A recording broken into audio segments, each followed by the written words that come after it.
quero aproveitar a oportunidade de dizer que nós estamos hoje, para nós, nessa reunião no Conseg, é um marco. E aqui é o foro para as discussões de problemas de segurança, enfim, algum desconforto que qualquer munícipe possa ter aqui na nossa região. Nós estaremos presentes na reunião, discutindo esses assuntos com as autoridades, com a Polícia Militar, com a Polícia Civil, nosso delegado, representando aqui a 2ª Delegacia, a Guarda Municipal, com efetivo muito grande, o Demutran e os membros da comunidade, que somos todos nós, representados aqui pelas associações dos bairros e pelos residenciais também da nossa região. Aproveito o momento para convidar toda a nossa comunidade para estar conosco, hermanados com esse compromisso, com essa responsabilidade de estar aqui toda a última quarta-feira de cada mês na Alameda Surbeju 1861, aqui na sede de segurança da área Associação Residencial Empresarial, aonde acontece o evento. Doutor Pepe, o senhor tem a palavra, o senhor fique à vontade, por favor. Quando a doutora Maria Clara fez o convite, ela falou que ela gostaria, que o Conseg gostaria que eu falasse a respeito de um tema, que é a violência entre os jovens. É um tema muito complexo, que não é somente um tema jurídico, um tema que envolve, com certeza, a sociologia, a psicologia, a economia, a segurança pública, envolve diversas áreas. E eu vou procurar demonstrar para os senhores um pouco do que acontece no cotidiano da vara da infância e para tentar desmistificar algumas ideias preconcebidas que existem e também para chamar a atenção para algumas reflexões.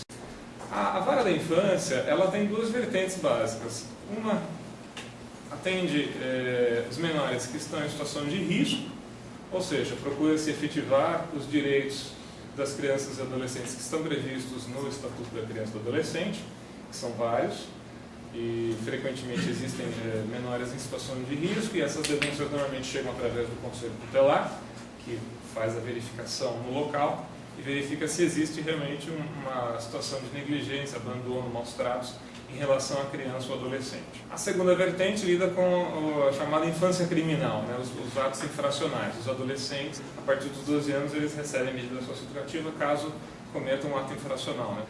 Ano passado eu recebi a visita de um repórter de um jornal local chamado Arcanjo, não sei se alguém conhece. E ele veio conversar comigo e ele falou que ele era professor da rede pública de Barueri, também trabalhava como jornalista, e ele veio com 2 perguntas para mim. A primeira era se eu achava que as disposições do Estatuto da Criança e do Adolescente eram suficientes para coibir a violência nas escolas. A preocupação dele era com a violência nas escolas. Eu falei, acho que são. Segunda pergunta, onde ele achou que ele achou que eu não teria resposta, ele perguntou, então, por que isso não acontece na prática? Por que na prática existe violência nas escolas? Por que isso aumenta? Bom, existem várias formas de responder essa pergunta.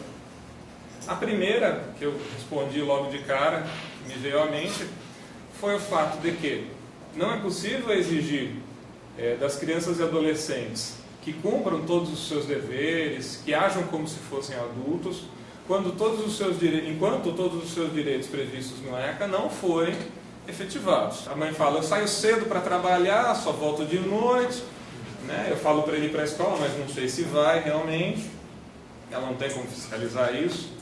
Às vezes o pai é separado e nas camadas mais pobres da população isso é ainda mais evidente. Normalmente os pais, quando se separam, constituem nova família e a anterior, os filhos da família anterior deixaram de existir.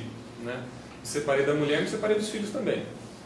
Se essa atitude às vezes é encontrada nas varas de família, como a doutora deve saber, nas audiências de família de pessoas com um bom nível de instrução, um bom nível de renda, nós vemos essa atitude de a pessoa acha que se separou da mulher, se separou dos filhos também. Imagina as classes D e E, imagina como isso é evidente. Aí tem uma mãe divorciada, tentando cuidar dos seus filhos, ela não tem tempo, evidentemente, de acompanhar o rendimento escolar, nem disposição. Às vezes ela fala, eu saio 4h30 da manhã de casa, pego um trem lá para conseguir trabalhar, colocar dinheiro em casa. Como que eu vou exigir dela, falar assim, a senhora foi omissa? Não é possível exigir isso dela.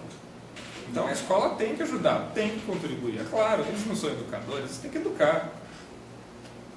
Educar não é somente passar o conteúdo da matéria, mas é claro que os educadores não se sentem à vontade em assumir esse papel. É um papel que eles vão precisar assumir mais e mais, porque não é possível exigir isso, principalmente das camadas mais humildes da população. Outra coisa que me faz notar que ainda há muito para se melhorar na educação é o seguinte fato: a maioria dos adolescentes infratores abandonam os estudos. Na quinta, sexta, sétima série são as séries campeãs de evasão escolar. Por que elas abandonam os estudos? Eu pergunto. Eu não entendia nada, eu só ficava bagunçando, eu repeti 3 vezes. Existe repetência, embora não. Existe esse sistema de progressão continuada, alguns conseguem repetir, nem que seja por faltas. Esses adolescentes abandonam os estudos por não perceberem na escola o futuro que tanto se alardeia que existe para aquela pessoa que estuda. Por quê? Porque a educação não consegue transmitir o conteúdo para aquele adolescente. Normalmente, quando esses adolescentes passam por avaliações, por psicólogos, por pedagogos, quase 100% dos casos é diagnosticado alguma dificuldade de aprendizagem, algum tipo de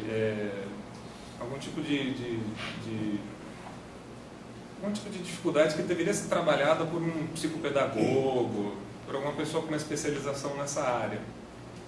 Quantas escolas tem públicas? Tem um psicopedagogo trabalhando? São poucas. Muitas vezes o professor não tem treinamento suficiente para detectar se aquele aluno é disléxico, por exemplo. E isso vai impedir que ele progrida nas séries. É evidente que vai impedi-lo de aprender os conteúdos. E aí você olha esse adolescente. Quando virar adulto, trabalhar como os pais, né? O pai, se tem pai, né? Pedreiro, pintor. A mãe, né, também realiza um serviço pouco qualificado. A outra opção dele é educação, estudar para ser alguém na vida. Ele não consegue aprender, porque a escola não tem capacidade de ensinar.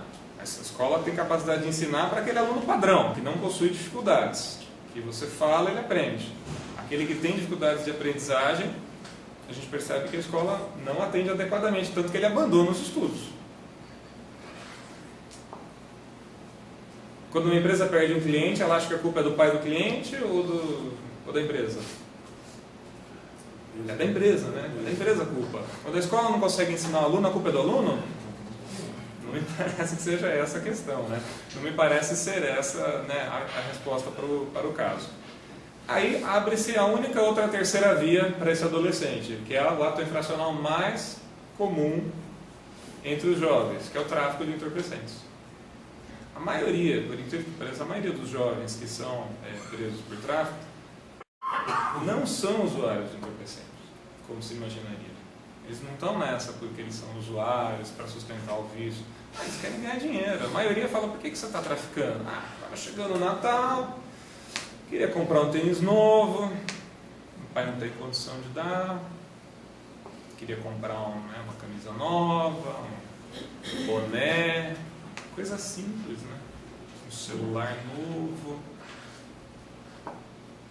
A nossa sociedade atualmente ela é uma sociedade de consumo, estimula o individualismo, estimula o consumismo. Então é evidente que são fatores que estimulam o comportamento, né, delituoso para se conseguir aquilo que se deseja. O budismo, eu não sou budista, mas eu sei que o budismo, um dos seus dogmas é que para a pessoa ser feliz ela tem que renunciar de todo desejo. Porque o desejo é a causa do sofrimento. Esses adolescentes sofrem com o desejo de consumir, né, bens, e com isso são levados a delinquir. Claro, não é uma relação de causa e efeito. Não estou dizendo que nós somos culpados por termos uma condição social melhor deles serem delinquentes. Mas não são todos que têm a cabeça no lugar, por assim dizer, para buscar as coisas pelo trabalho, sabendo que a educação não é uma opção viável, porque você não consegue aprender na escola. Então eu vou começar a trabalhar como pedreiro, como pintor. Conheço muitos jovens que fazem isso para conseguir comprar as coisas que eles querem, porque os pais orientam, falam, não, você tem que, se você quer comprar isso, você guarda um pouco de dinheiro todo mês e você vai conseguir comprar. Não são todos que têm a cabeça no lugar. E a mídia faz o seu papel de estimular que se consuma mais e mais, evidentemente, que é de interesse da economia.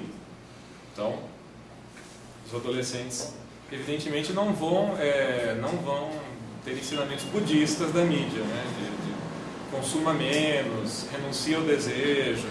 A mídia vai dizer o contrário, deseje cada vez mais. Deseje uma nova TV, um novo videogame, uma nova roupa, um novo celular. Então nós temos um conflito muito grande entre a possibilidade do que eles podem ter, e o ter é considerado tudo hoje em dia, né? Se você tem alguma coisa, você tem. Se você não tem, não é nada. Então, esses dados levam ao fato de que exista violência entre os jovens, evidentemente. Não tem como não existir, né? Dado esta mistura, né? esse quadro que nós temos, é impossível que não exista violência entre os jovens. Alguns roubam, alguns furtam, outros traficam, e alguns vão parar na vara da infância, né? Basicamente, é isso que eu queria falar. Isso na vertente dos atos infracionais, na vertente dos menores em situação de risco. Existem vários direitos previstos no ECA que a vara da infância procura fazer com que sejam efetivados. Alguns deles dependem dos próprios pais, né? Direito à convivência familiar, por exemplo. Alguns desses direitos dependem do Estado, educação, saúde, moradia. E outros dependem da sociedade em geral, aqueles, né, direitos que dependem da solidariedade alheia.